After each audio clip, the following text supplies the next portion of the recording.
Hello and welcome to episode 2 of 680 News, 30 Years in the Rearview Mirror. I'm Scott Metcalf, former news director at 680. This episode covers the years from 1998 to 2002.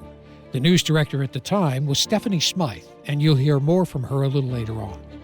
There were a number of things that happened at 680 News during those years, including the radio station winning an international Edward R. Murrow Award for coverage of the U.S. election in the year 2000.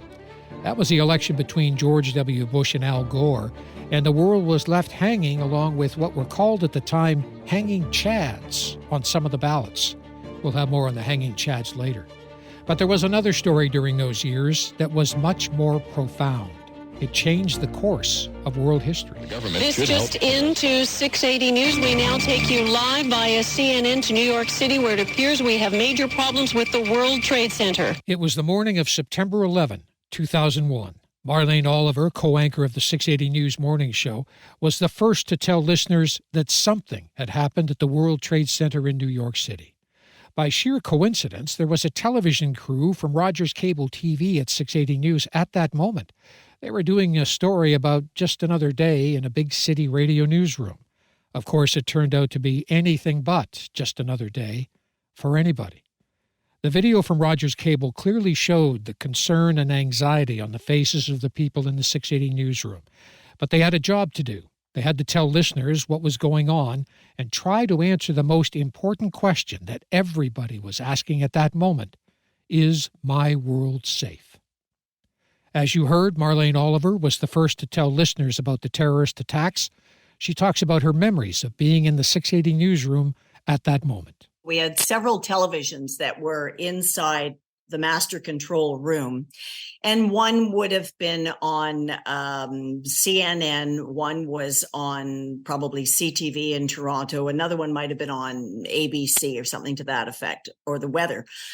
And we saw on CNN that there was breaking news that a, quote, plane had gone into the first tower of the World Trade Center.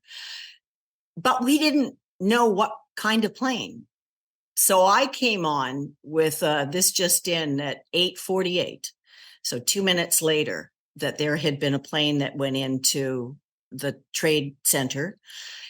But again, we saw pictures, we saw smoke, but we didn't know what we were really looking at. And then while we were watching, the second big full-size passenger jet went into the other tower. And it was so unbelievable. And we didn't know, of course, what was going to happen after that. It was obviously the most terrible day for thousands and thousands, if not, frankly, towards the end of it, millions of people. As the morning unfolded and there were more planes and more terrorist acts and the Pentagon on fire. And then in Toronto, airspace shut down. There were the 7,000 people who ended up having to land as an emergency in Gander, Newfoundland, the famous Come From Away musical. So it was exceedingly emotional, obviously the start of, what ended up being years of coverage.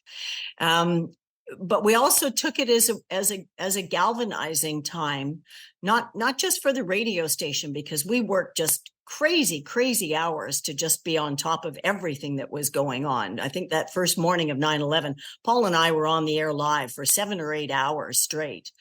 But it also was important for the community of Toronto to galvanize and for people to support each other and to stand together. And 680, I think, went a long way to help in that. That was Marlene Oliver, co-anchor of the 680 Morning Show, talking about being on the air when the planes hit the Twin Towers in New York City. The other co-anchor that morning was Paul Cook. He was also updating listeners about the shocking events in New York City. 680 News Time, 9 o'clock. Breaking news, eyewitnesses say a passenger jet has slammed into the side of the 110-story North Tower of the World Trade Center. You are listening to live coverage on 680 News via CNN. It is a spectacular and horrifying sight. and what appears to have been a passenger jetliner has slammed into the World Trade Center. The aircraft remains embedded in the building. Flames and black smoke are billowing from the top of the skyscraper. A large swath of the building has been blown out. We return now to CNN. One major street that runs up the west side of Manhattan. Paul Cook sat down with 680 News director Amber LeBlanc to talk about his memories of covering the terrorist attacks and how the events of that day affected the radio station and the listeners in the weeks and months to come. And I'll never forget how intense it was all those weeks ahead afterwards, because we knew the world was watching news every night. Like, people were gathered around their television sets every night, just so hungry for information. And when you're doing morning radio, you don't want to be telling people the same thing that they watched all night or heard on the drive home. So we were really, studying all the time. Like, we were following we never really stopped. And that put 680 on the map for sure, our coverage. We had 2 reporters go straight down to New York, and they were there for a while, and we never let go of the story. And it pushed 680 to number 1 in the country. We were the top listened to radio station in the country at that point. Tell me about the morning of 9/11 and the fact that you had a camera crew there. And what was that? Why was the camera crew there? And just tell me how it kind of unfolded. What was your lead that day? Do you remember that? I don't even remember the lead on 9/11. You'd have to go back and check it out. But I don't really remember the lead at all. Because everything that happened before that is kind of just blank now, really, when you think about it, right? I remember going home that day, or later in the week anyway, and I'm a bit of a magazine hoarder, to lots of news stories, and I threw everything in the garbage because nothing mattered after 9/11. It changed everything.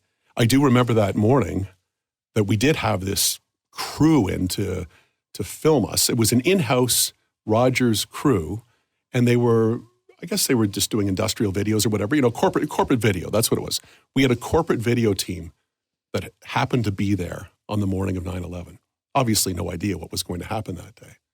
And so they had these cameras rolling on us as we were doing our just in that, a plane has crashed into the World Trade Center. And we had no idea the extent of it. You couldn't even tell by scale how large the aircraft was at first. What we saw at first was the visual up on CNN of a hole in the side of a building, right? So how would we know what kind of aircraft went in there? From time to time, I think you do have an aircraft go into a building in Manhattan. Mm-hmm. It doesn't happen very often, but it's not crazy unusual, I don't think. And so when we saw that, obviously we went with it. And then suddenly we're watching the monitor, and we think, well, wait a minute. And we actually saw the second one go in live on CNN. And that's when we realized that this was an attack of some sort, or some disastrous air traffic control mistake. But then I think as soon as we got a sense of what it was terrifying. We wondered, could Toronto be under attack? Right? You start to think about those things. And suddenly we dispatched reporters everywhere, to Union Station, to the CN Tower, to the financial sector, to make sure everything was safe here. And then when we realized that, and then the Pentagon attack happened after that, I believe. And then the plane was down in Pennsylvania. So we didn't know when this was going to end. Obviously, we had somebody going to the airport as well. It was terrifying. I just remember kind of being frightened for my children at the time, wondering whether they were safe. What is it like to be behind the microphone when history happens, when you see these kind of things? Because obviously you've been behind the mic for 38 years. And what is it like when you see the world changing and you're the one telling the story? What does that feel like? It feels like a really heavy responsibility to deliver that kind of news. And I remember saying to myself, whatever you do, do not scare the listener. And it's tough because you're kind of scared yourself. So you really have to focus. You really have to try and slow down. And you really want to make sure that all you are doing is stating facts, that you're not speculating. And in this era of hot takes, It's not necessarily fashionable, but I think it is what has helped maintain the integrity of 680. And I think through all this fake news nonsense that a lot of us have been accused of, we've been able to stay the course because we've always been that kind of organization. It's just the facts. That was Paul Cook, co-anchor of the 680 Morning Show on 9/11, in conversation with news director Amber LeBlanc. The 680 news director at the time of the 9/11 attacks in 2001 was Stephanie Smythe. I asked her about how the 680 News team covered the story and also about the lasting effect that the events had on listeners and the radio station. 9/11 changed everything. So we went from talking about Julia Roberts and Tommy Lee and Pamela's video to 9/11. The world absolutely changed. And so did our viewpoint of news, right? Of the news agenda and what we were going to be talking about. It was all in a whole new context. That day was unbelievable for everybody. It just so happened there was a Rogers crew that was in the newsroom at that time shooting a day in the life of 680 News, basically. And they captured it all as it was unfolding from, Paul and Marlene in the booth when the first plane hit the tower and, just going, what is going on, and trying to make sense of it. And it was, we've seen it obviously since, and it's just fascinating to see how we all reacted. But it really did. It sort of changed everything and corrected things in a way, right? So then we started again from this whole new perspective of news and context. And it was obviously a lot more serious going forward. And, things evolve over time, but it was a dark time for sure. And one of the things that impressed me was how quickly it was decided to send Kevin Meisner and Carl Hansky to New York. There was all this turmoil and chaos and fear, mm-hmm. and yet those two reporters were assigned, and they couldn't get a flight, obviously, so they drove down there. So tell us about how that planning went. I think it was something like pack your underwear and get moving. It was just no question. We couldn't not be there. And we didn't know how or what or, exactly what was going to unfold when they got there, but it didn't matter. They just had to get on the road, and they were amazing, right? Just getting on the move and getting there and getting that perspective that we had to have. So it never really was a question of if, it's just how and get moving, and we'll figure it out as we go. And thankfully, they were two absolute pros. And the ongoing coverage, obviously the tensions were extremely high for everybody, stress. In talking to John Hinnon, he said that was a real turning point for 680 News, and you must have felt that as well. Absolutely. You learn about the responsibility of what you're doing. And it's like I said, that context is brand new. And, you look at things through a whole different viewpoint. Like, things were very serious. Like, we were wondering so much, like, are we on the brink of a world war? What's going to happen next? And it was just this tension that would not ease for a good long time. And, it was a coming of age for 680 News, that is for sure. And sort of set the standard for what we did, after that time. And I think it contributed to what it is today, right? That just understanding the context of the seriousness that none of us had ever lived through before. That was Stephanie Smythe, who was the news director at 680 during the 9/11 coverage. John Hinnon was also in the 680 newsroom when the first plane struck the World Trade Center. There were a lot of decisions that had to be made in the heat of the moment, and as vice president of news at 680, John was front and center when it came to making those decisions. We talked about the chaos of that moment and his other memories of 9/11. We were sitting in the news director's office. It was Stephanie Smythe was the news director at the time, and we were doing our morning lineup.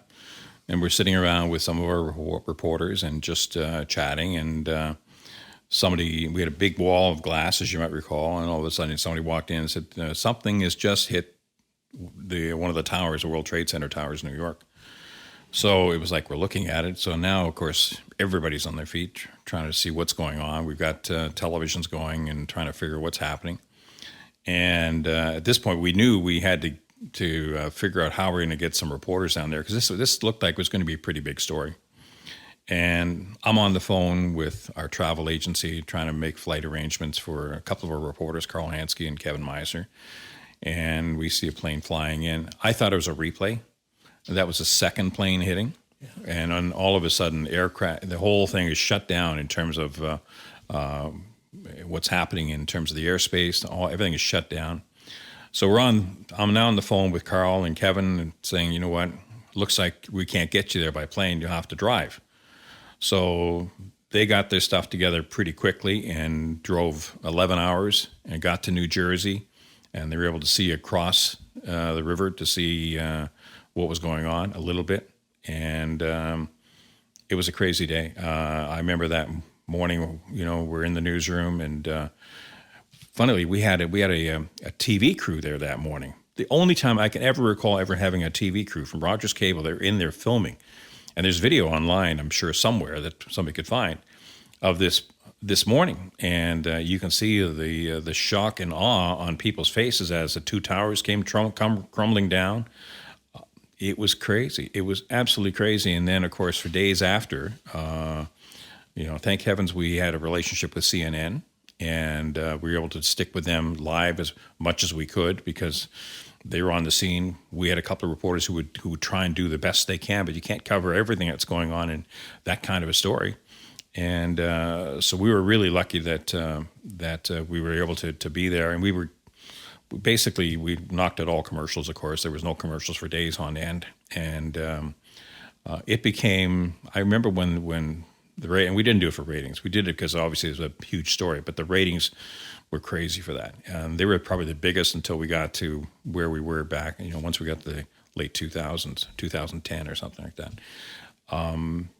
But it just took over the airwaves, and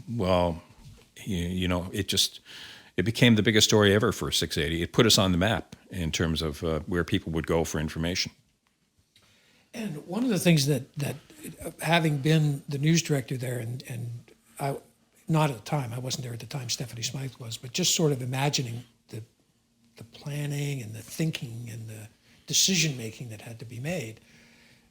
The decision to send Kevin and Carl by car right away was obviously key, because if you had waited, they probably would have had a little trouble getting across the border. Actually, I think you can ask Carl, but I'm pretty sure, I think they actually did have some trouble getting across, even as it was. But they're good reporters, entrepreneur reporters, and enterprising reporters, and they figured out how to get there.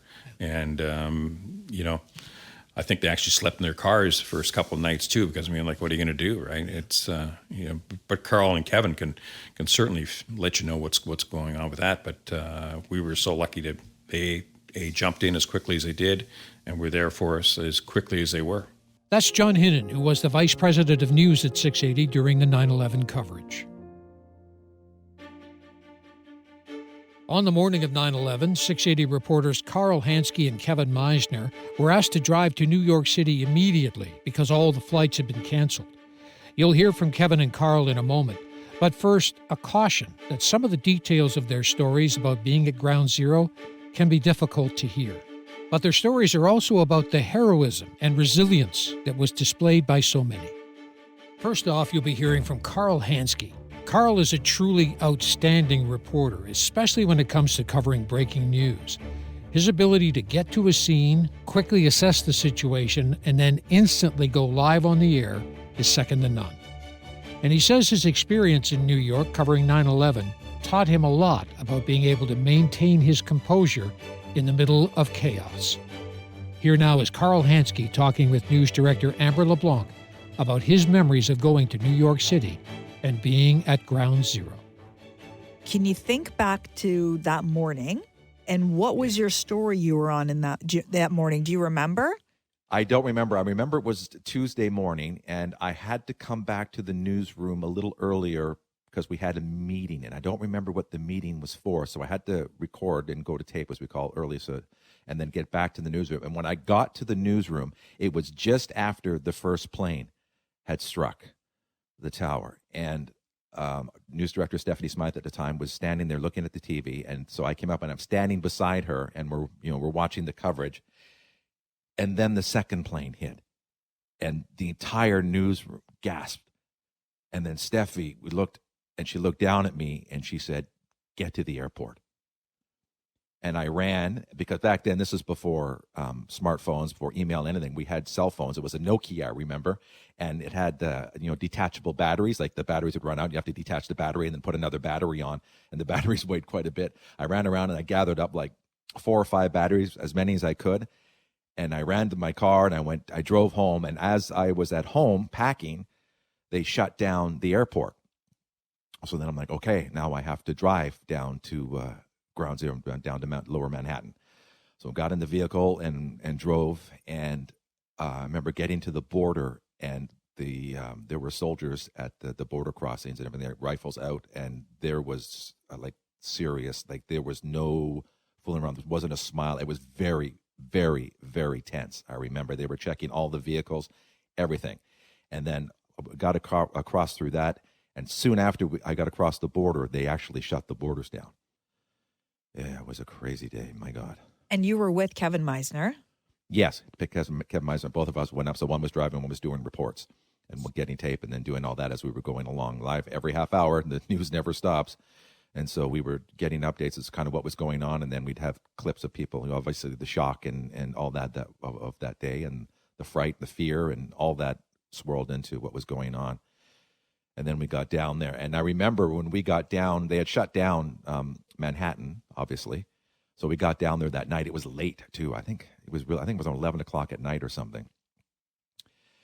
And I had to go live, but then it hit you it's one thing to see it on TV, but then when you're actually down across the Hudson, we had parked right across the side of the river and look, and you just see this gaping hole in the Manhattan skyline and this huge pillar of smoke and ash and everything rising up. And it was wow. It really hit home, and all that was going on there. And then we had to go live, and it was my first moment I was overwhelmed, and I had to go on the air. I remember I've got like 30 seconds to go on the air. What are you going to do? When you start panicking a little bit, I had no idea. There's so much going on. There's just so much chaos and confusion and mass destruction and all this going on. I'm like, what am I going to talk about? What am I going to do? What am I going to say? And then the voice in my head just said, just breathe and describe what you see. Wow. And so that's what I did, and did that every report after. That's all you can do when you're in something like that. You just take a breath and just say, worst thing is, you just describe what you're looking at and just tell people what you're seeing. And so I did, and that's kind of how I got through it. And that was a lesson for me, because now whenever you start feeling overwhelmed, I'm just like, take a breath and just tell people what you see. But it was really, it was incredibly intense. Now, that first night, Kevin was telling me you didn't even have a room. You had to sleep in your car. Yeah, I did an all-nighter and then was on the air, right, the next morning. So you tried to sleep in the back seat, but really there's no sleep to be had. There's just too much. It was just too much going on.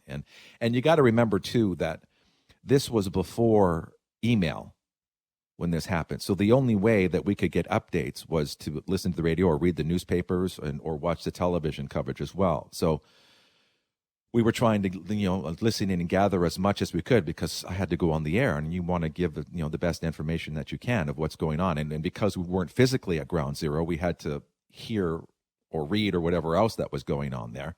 So we tried to get information that way so we could relay it along to our audience back home here in the Toronto area. So there was no sleep. There was no sleep. And there was no Twitter. There was no instant updates. Nothing. It was old school. You watched the television coverage, you listened to the radio, or you got the newspaper in the morning. That's the only 3 ways. And how did you, because cell service was really spotty, so how did you even communicate with the newsroom? How did you go on the air?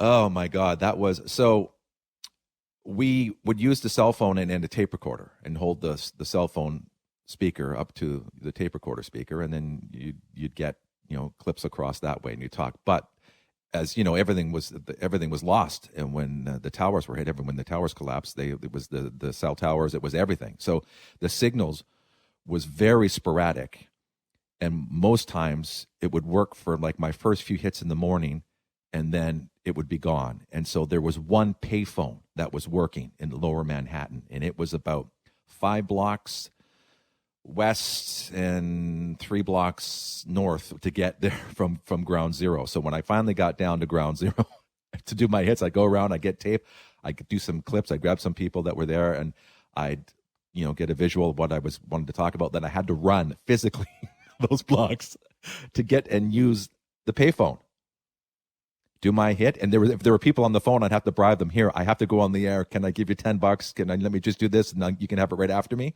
and do that. That's physically what I had to do for 12, 14, 16 hours a day. It's hard to imagine now, obviously, because we have so much technology that it was so primitive at that time. Yeah, it knocked everything out. And I remember it took me about, because they had everything, Manhattan sealed off, and they had to set up the lines for workers to and the equipment to go in and out and all that stuff. So there was only one way in and out of Manhattan at this point.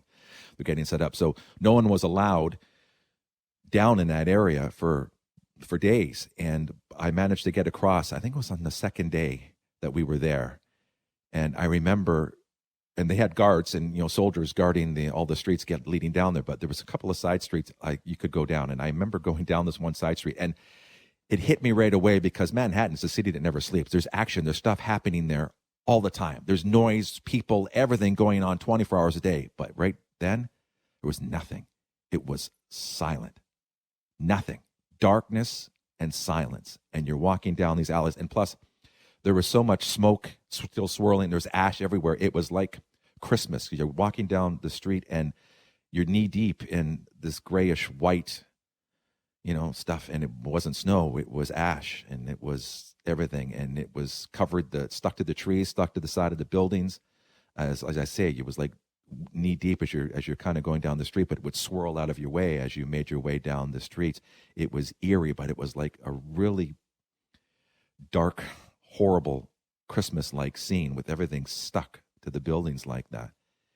And I got down, it was so quiet, and all that was lit up was the spotlights that they were using down at ground zero for the crews to light up the area so they could work. So you just follow to the light to get down there. And the first day that I got right down to the pile, I didn't even know. It was so smoky and ashy, you couldn't see like 4 feet in front of you. And that's not an exaggeration. I mean, you could not see anything. It was so bad, but I followed my way right up to the lights. And I remember I had to go on the air. It was like 2 minutes, 5:58 or something in the morning. So I had to go on the air at 6. And all of a sudden the wind direction changed, and it sucked up all the smoke and the ash. And all of a sudden I was standing like 45 feet from the pile. And I looked up, I'm like, oh my God. And then I heard, hey! I looked, and I'd walked right through the line of soldiers that were protecting. They didn't see me coming. I had managed to walk right through the protective line. And they were like, what are you doing here? I said, I'm sorry. I'm a reporter. I'm here. I didn't know. I was just following my way here. And then so I had to move back. But I was standing like literally 40 feet away from the pile for like a brief moment when the wind direction changed. And it was unbelievable. That is unbelievable. When you think back of all the people you interviewed, and obviously this could be emotional because you really talk to people at their worst moments.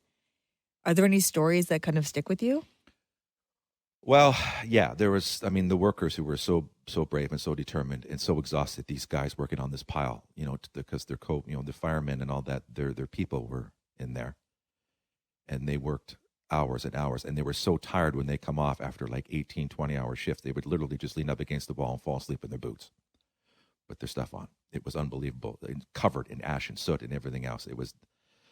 They were amazing. I was walking down the day I got down there, and I remember there was the roadway where they would have the supply trucks coming in and out and bringing the crews in and out and everything. It was a busy road that they were moving things in and out of.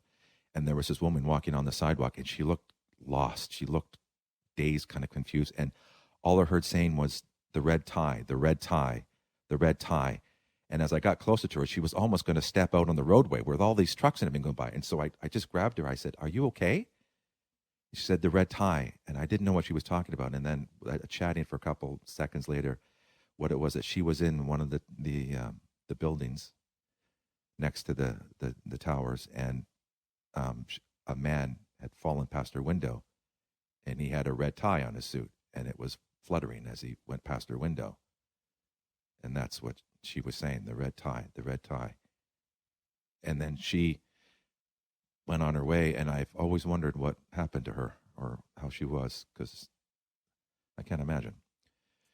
And then another sad one, horrible one, was along the route where they would bring the supply and the workers would come in and out, the people who, family members of those who were missing at that time, because missing before you assumed dead, they were lined up along the roadway, and they would hold up pictures or posters with photos of their missing loved ones.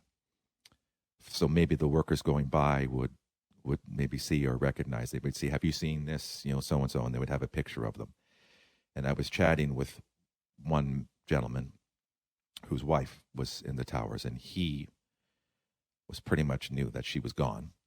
And I was talking to him, and then a little tug at my shirt, and it was their daughter. And she looked up at me and she said, "Daddy says that Mommy's with the angels now."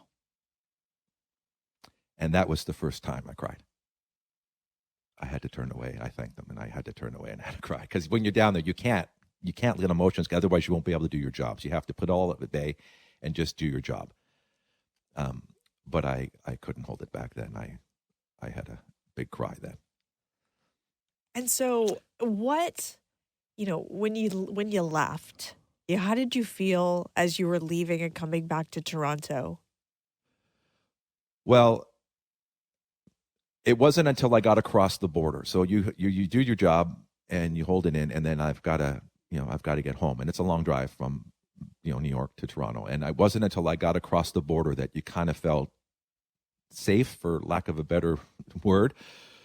But then I let go a little bit, and I started crying as I was driving. That's when it really, the flood of everything came through, because it was a horrible experience, for sure. You saw a lot of things that you want to forget, and just the tales of misery and woe. And so that was when I first lost it, and that the sadness came over me, and everything else, everything experienced through that 2 weeks, which just came over, and I just started crying. But then I also remembered, in every darkness, there's always a crack of light. And I think that's what I grasp for, and that's what I look for, and that's what I hope to convey when we talk about these stories. And you have to you have to look at that and say, because even in this darkest hour, the resilience of the people, the courage of the people, and also how people relied on each other. There were friendships hatched from 9/11 that never would have existed. Wall Street bankers and plumbers became best friends because in that time they all just had to escape and get out, and they needed each other, and they leaned on each other, and they grouped together, and they made their way out of there together, and they've remained friends to this day. And so all these people who just, when times were really tough, stopped and helped each other, and assisted each other, and cared for each other, and provided care, and whether it was food, whether it was hugs, whether it was everything, whether it was physical support, whatever it was, they provided it, and together they came through and they came out. And I remember talking to some of them who were friends who never would have met, but were best friends from that point on, because they relied on each other. And that human goodness, that part of that spirit of that, is what I take away. Because even, as I say, in the darkest of times, there's always a crack of light. And that crack of light is the human spirit and the goodness that we have. And that was there as well during this time. And so that's my takeaway from all of this, was that to remember that in the times of great need and great stress and duress, that there's goodness out there. Now, when you came back, did you take a week off? Like, how did you decompress? And then when you came back to work, how do you think 680 changed, the listeners changed with 680 after 9/11 and that information that we provided? Yeah, when I got back, I needed a few days off because you didn't sleep. And this won't be an exaggeration. I think we were there like 13 days, and I think I slept a total of maybe 21 hours. And that was because physical exhaustion. You just fall asleep for an hour. But you got to remember, again, there was just so much going on. It was so overwhelming. There was so much information. And the only way you could get it was reading newspapers and watching television, listening to the radio. And so when you'd finish, you'd work your 16 hours. And then you'd come back, and we'd make our way back. And our hotel room was in New Jersey. The closest we get was New Jersey. So we had to get away out of Manhattan, get on the subway, get back to New Jersey. But you'd read all the newspapers, you'd watch the television programs at night, you do the radio, you lived it.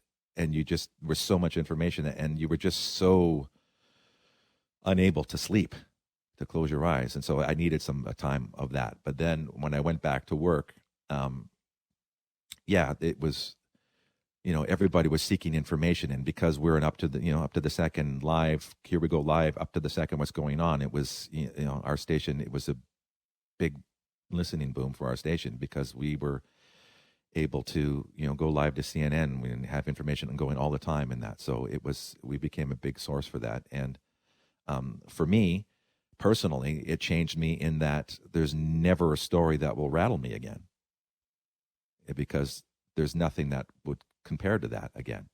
So every time, as I say, I'm like, there's nothing that rattles me on air anymore. I'm able to handle pretty much anything because it was so frenetic, so much, so intense, and so much trying to cover off that there's nothing that now will, that phases me if I have to go on the air again. So I'm able to keep calm in the most, in extreme circumstances and just get through it and make my way through because of the experience of those horrible 2 weeks. Is there anything else you want to add about 9/11? I mean, there's so much with 9/11, right? Like, there's just so much. So the morning that I was making my way down to Ground Zero for the first time, right? And so you can't see in front of you, like there's ash and smoke and everything just swirling all around you. You're kicking up ash as you go. It was up to my knees as I'm making my way down there. And I'm making my way towards Ground Zero. And then I look down, and then the ash kind of swirls away at my feet. And there, lying on the street and right in front of me, is a little pamphlet, a tour guide for New York. And on the front of that pamphlet is a picture of the two towers of the World Trade Center. I picked it up. I still have that today. Yeah, it was wow. Well, yeah, it was a moment. And as I say, I put it in my backpack, and I still have it today. That was 680 reporter Carl Hansky speaking with news director Amber LeBlanc about being in New York City and covering the aftermath of 9/11. The other reporter who went to New York City for 9/11 was Kevin Meisner. Kevin is one of those talented people who's able to do all kinds of different jobs at 680. He had been an anchor and an editor and a reporter. He was outstanding at all those jobs, but when it came time to choose one, he decided on being a reporter. Here now is Kevin Meisner in conversation with 680 News director Amber LeBlanc. So you became a reporter, one of the best reporters that 680 has ever had, full stop.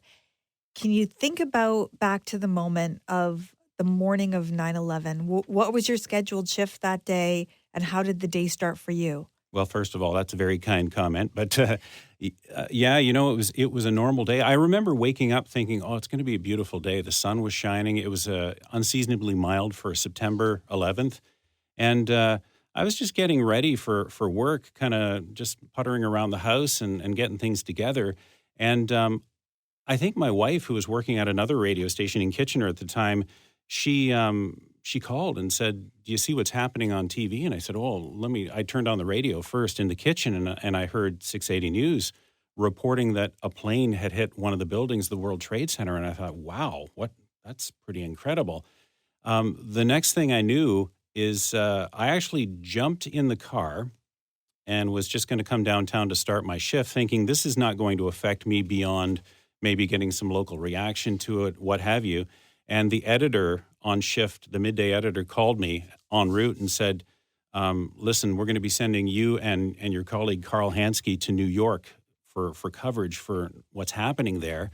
And so I need you to, he literally said, I need you to go back home. Where are you now? Well, I'm halfway. Well, turn around, go home, pack a bag, and drive to the airport. They were going to fly us down to New York.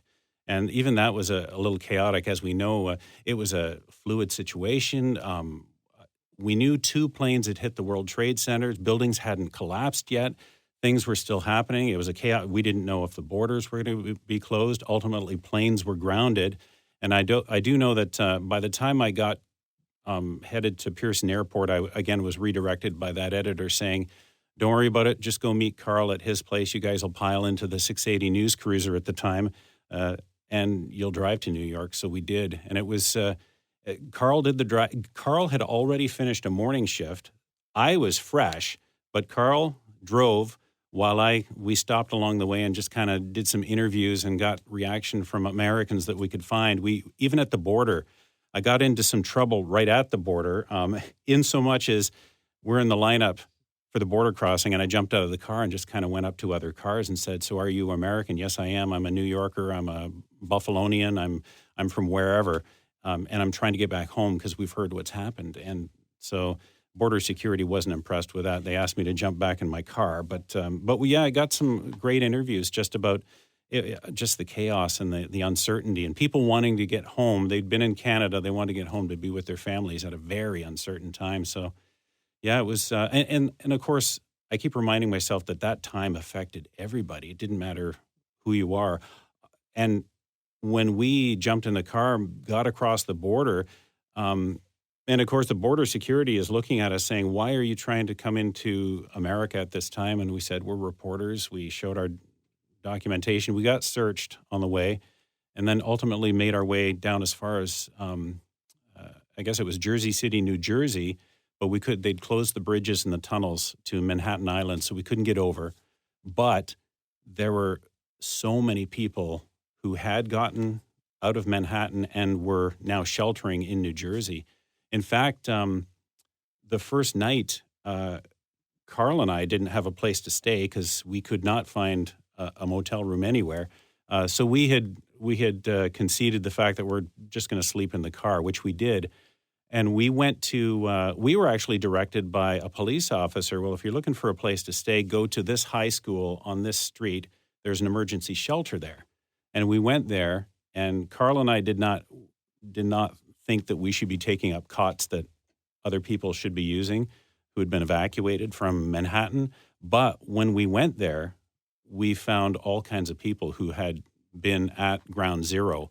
I remember talking to this, I don't remember her full name, but her first name was Kathy. She was a school teacher from Florida. She was in New York for a trades conference, a teachers conference. They were in the Marriott Hotel at the base of the World Trade Center. And they managed to evacuate, but she just told a horrific scene about how she says, I'm sitting here thinking about what has happened over there and how I got out. And when she was running from the hotel, she said she stepped over, discarded shoes and purses and suitcases and jackets, things that people had dropped or potentially had come from the buildings. One of the buildings had collapsed at that time. It was incredibly moving. It's a story that had to be told, but it was really impactful to get those very personal reflections of such a huge story. Did it feel like sometimes when you cover these stories, like it doesn't feel real? Like, did it feel real at the time, the magnitude of what happened? Did you grasp it, or you were just kind of like in the moment, just trying to like, I got to file my next story? Yeah, I looking back, I think that was my coping mechanism. I realized this was big. I didn't know whether this had an international scale, because even at that time we weren't sure, is this an act of terror? Is this an act of war? What is this? I didn't really let myself have to worry about that too much. It was, working to get an interview, working to gather facts, working toward getting closer to the story, because ultimately it took us a couple of days to get down there. And then from there, it was a cat and mouse game of trying to get closer to ground zero so that we could, gather information. I remember just thinking, get an interview, get some stories, and then get something on the air, and then just work for the next half hour. And if anything, that was somewhat comforting, because it gave you your main purpose is this: get the story out to your listeners, and then you can focus on everything afterwards. I remember, some of the initial stories. I mean, I talked to a woman who lived in the Tribeca neighborhood. I want to say, I could be wrong. Please don't correct me on my geography. But I mean, it was something as simple as I ran into her in the days afterwards, and she said, "Oh, yes." I said, "Oh, so do you live here?" And she says, "Yes, my son, his school, the window of his classroom overlooked the World Trade Center, and he said that the children saw one of the planes hit the building, and they had to evacuate, And she said that her name was Geraldine, and I believe her son was 7 or 8 years old. And she said that he was having trouble sleeping, and obviously was very scared and traumatized by this, as one would be, as children, adults were all traumatized by that. But all the little stories. There was an iron worker from Oklahoma City who jumped in his car and immediately drove in the days after 9/11 just to help with the search. And I remember interviewing him. He kind of walked up from ground zero. He was covered in that white dust. And he kind of took off his helmet, collapsed against the building, and just kind of sat down. And I remember he said, it was kind of a poignant comment at the moment. He said, you know what, we work hard to put these buildings up. It's tough to see them come down like this, which is obviously I don't know how to describe a comment like that. It seems kind of trite and obvious, but I knew what he was saying. It was kind of emotional at the time. But yeah, and firefighters coming up from ground zero, that was just incredible. I do remember a Lieutenant Kevin Callahan, his name. He said he had lost 11 members from his house, his fire hall, and he wasn't going to quit searching until he found them.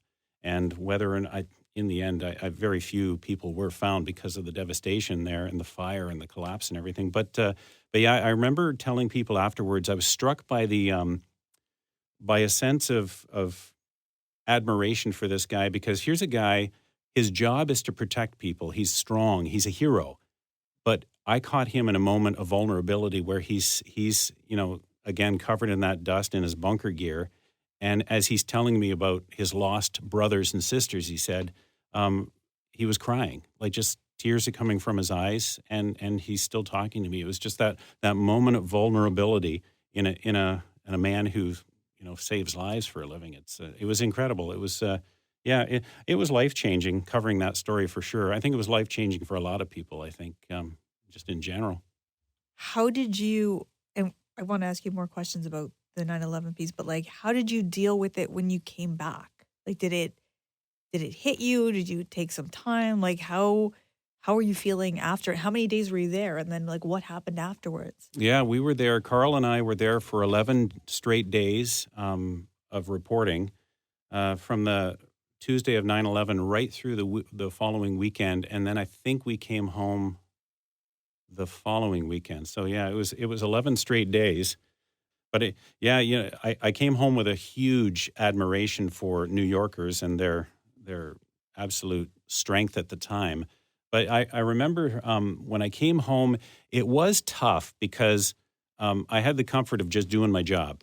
And Carl and I talked on the way back, and we kind of decompressed a little bit, but we just wanted to get home. And we were still kind of keeping our emotions on guard. And God bless 680 News at the time. Our boss gave us both a week off, said don't come back to work until you want to, hopefully on this day, but when you feel like it. So we both took a week off. And I do remember that I felt I was overcome by an overwhelming sadness and kind of I don't know how to describe it, just sadness and kind of a certain helplessness, just because I felt like I was there, I saw people suffering, but I get to go home to my family. I get to go home to my safe country at the time. I get to not have to worry about picking up the pieces. And I was really sad and kind of went into a bit of a state over that. A bit of a guilt. I felt guilty leaving because the job was far from finished down there. But yeah, and in the end, I spoke to friends and family. I remember actively avoiding coverage of it. Unless I had to do it at work. I avoided watching TV news coverage and documentaries in the days, weeks, and months afterwards just because it took me to an uncomfortable place, which is maybe a selfish thing to do, but that's what I did. And I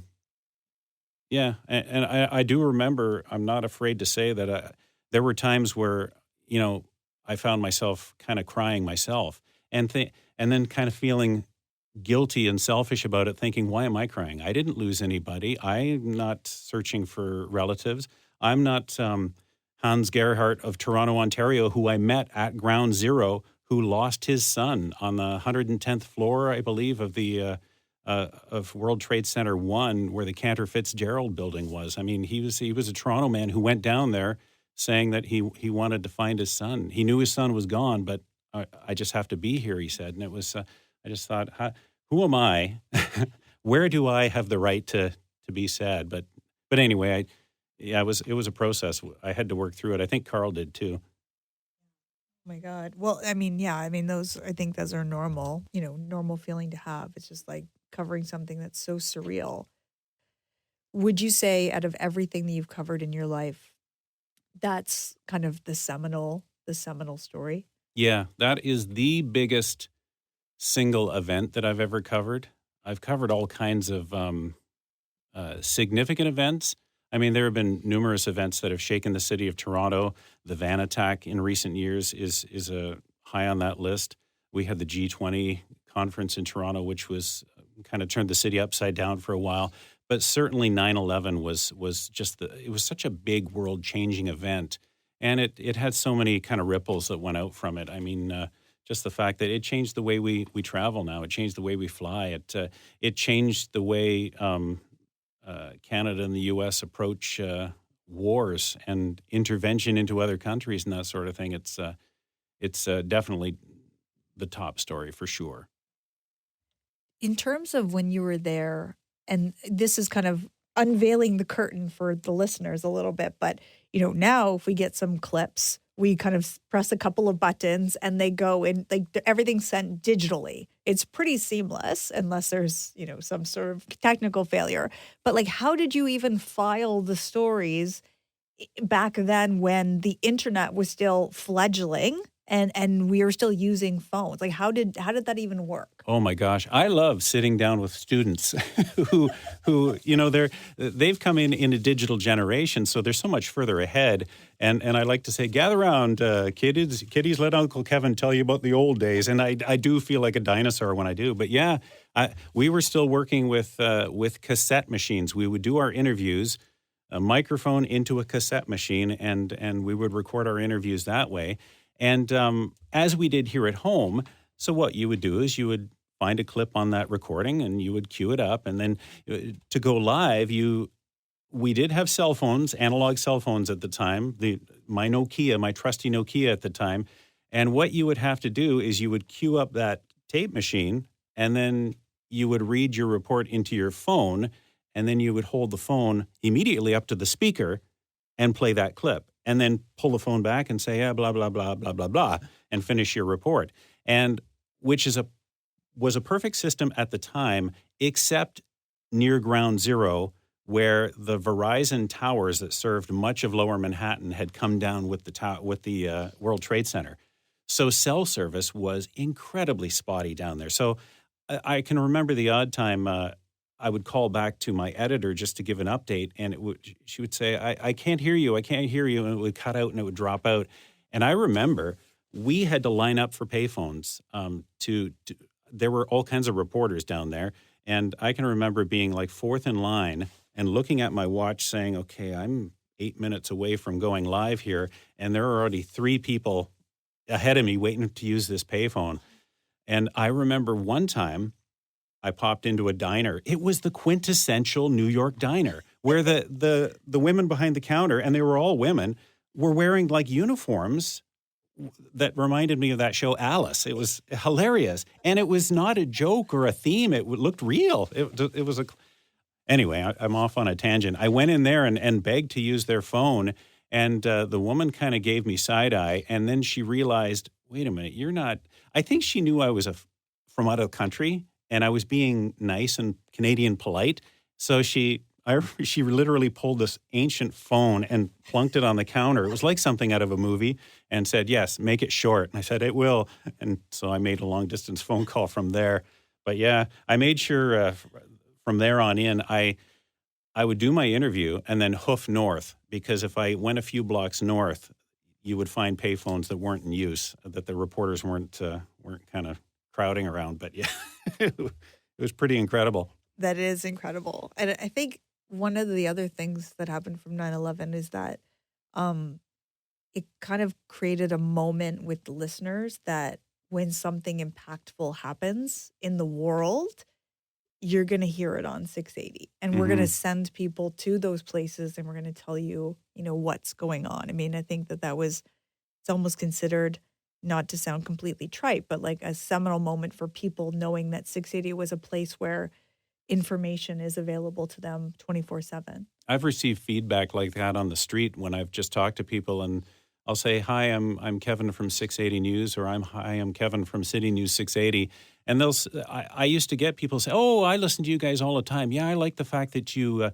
break in with updates all the time," and they don't necessarily understand the nature of our format. They just know that whenever I tune in, I'm going to get the latest, and that's a sense of pride for me. I love getting feedback like that because there's nothing more complimentary. It means you're serving your audience. They're getting what they want and they need. So, and sometimes people are terribly excited if is this going to be on the radio? Yeah. We just did an interview. I'm going to use a clip of you. When will that be? And it's 6:56, say, in the morning. Oh, I'm going to use a clip of you at 7. Oh, you're going to turn that around that fast. Oh, excellent. I'll listen. Did you eventually get a hotel? Yeah. Yes, we did. In Jersey City?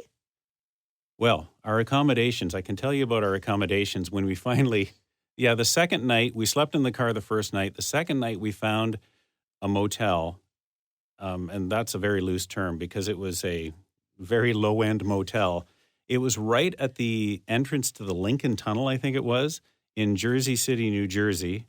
And I remember, I'll never forget, you walked into this tiny little lobby, this vestibule, that was maybe the size of 3 phone booths put together, and the clerk behind the glass was behind thick bulletproof glass. It must have been like 2 inches thick, and there were 3 panes of it, 2 thick panes on left and right, and the center pane, which was offset so that there were 2 kind of air holes sticking in from so the sound could go in.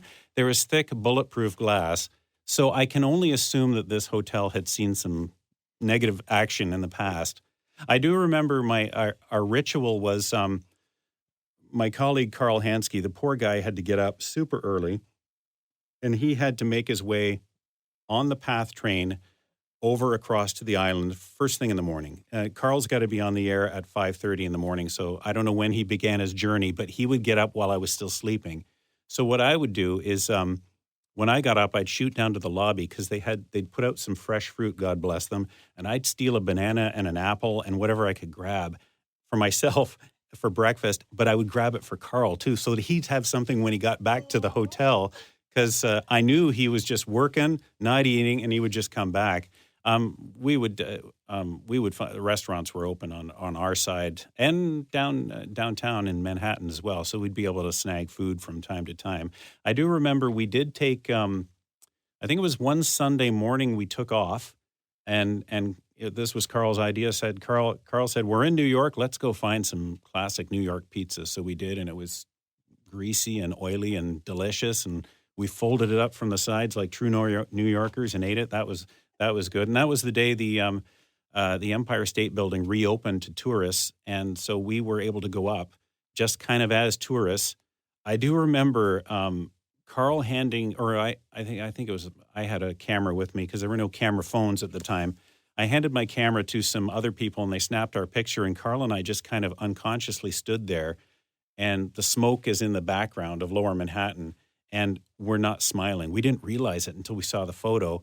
I developed the photos and I thought, oh my gosh, that's very telling. I mean, there's nothing to smile about at that moment. You're at the top of the Empire State Building overlooking a terrorist attack. So yeah, we got to do that. So that was, and it was our first trip to New York ever, both of us. And we'd never been there before except to go for this particular event. So it was something else. I have been back a couple of times. I think I came back the very next year. Carl's been back a number of times for anniversaries. I don't know if he's gone as a tourist or not. I've never asked him, but he's gone back for 9/11 anniversaries. But yeah, and I went back the very next summer, and I remember it was already a changed place. I couldn't believe how incredibly that city had rebounded. The scars were still there. There was still a cordoned off area. They hadn't rebuilt anything on that location yet. they were still talking about memorials and the like. But yeah, it was incredible to see the hustle and bustle again, and Broadway open again, and all those things. It was fantastic. It was good for me too, just as part of my own personal kind of pulling it together process, because I did not want to remember New York the way I saw it the one time. So it was nice to see it in all its vibrancy again. That was 680 reporter Kevin Meisner in conversation with news director Amber LeBlanc about his memories of covering the aftermath of 9/11 in New York City. The terrorist attacks on September 11, 2001 caused a lot of disruption for millions of people, including all that air travel that was diverted and canceled. There was also one of those travel side effects for 680 News. About a year before 9/11, there was the controversial U.S. election where George Bush became the president, narrowly defeating Al Gore. Because of ballot issues, it took weeks to decide the winner. 680 News won a major journalism award for coverage of that election turmoil. The title of the award-winning newscast was History on Hold. It won the International Edward R. Murrow Award as the Best Newscast of the Year. The award is handed out by the Radio Television Digital News Association in the United States. The 680 newscast had beaten all the other entries, including those from the top American radio stations in New York, Los Angeles, Chicago, and any English-language radio station in the world that had submitted a newscast. It was a stunning achievement for a radio station outside of the United States. It meant that representatives of 680 were invited to attend a gala event at the award presentation at the annual convention of the RTDNA in the United States in October of 2001. But of course, that event was canceled in the wake of the 9/11 attacks just the month before. Instead, the award was sent in the mail and was proudly displayed on the wall of the 680 newsroom for many years. One of those involved in the award-winning newscast History on Hold was 680 political affairs specialist John Stahl. He spoke about the election coverage with 680 reporter and anchor Mitch Burke. 2 words, hanging chads. What comes to mind? Because as I understand it, that might have been our first International Murrow won for a newscast, and I believe it was titled History on Hold, and how fitting a phrase to describe that period of American life. That's right. That was history. It was History on Hold.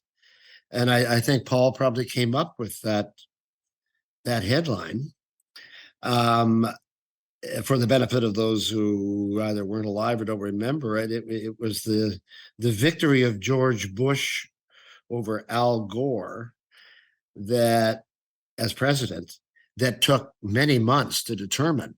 Never mind the current Trump stuff about challenging the electronic voting machines of Dominion and all of that.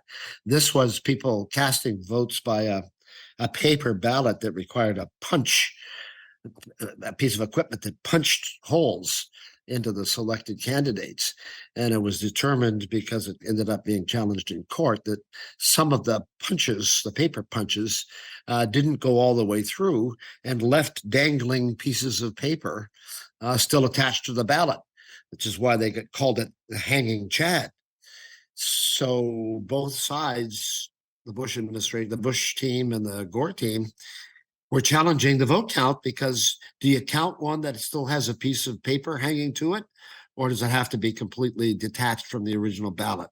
So that became an ongoing weekly, daily development that we watched. And I guess I was the one leading the coverage on that, right up to the point where it went to court and George Bush was declared the president of the United States. But it was the hanging chad that preoccupied us in the newsroom every day. So elections were challenged in those days as well, for sure.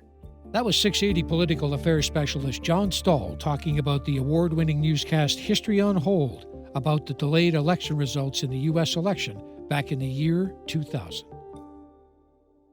Coming up on the next episode, we'll cover the years 2003 to 2007 including this story about a deadly precursor to COVID. Well, Britain is now telling its citizens not to travel to Toronto unless it's absolutely necessary. Britain now joining 25 nations around the world who are now advising people against trips to our city because of SARS. And we'll also have a deeper dive into two key elements of 680 News, traffic and weather. And of course, we'll talk about them together. All that and more coming up in episode 3 of City News 680, 30 years in the rearview mirror.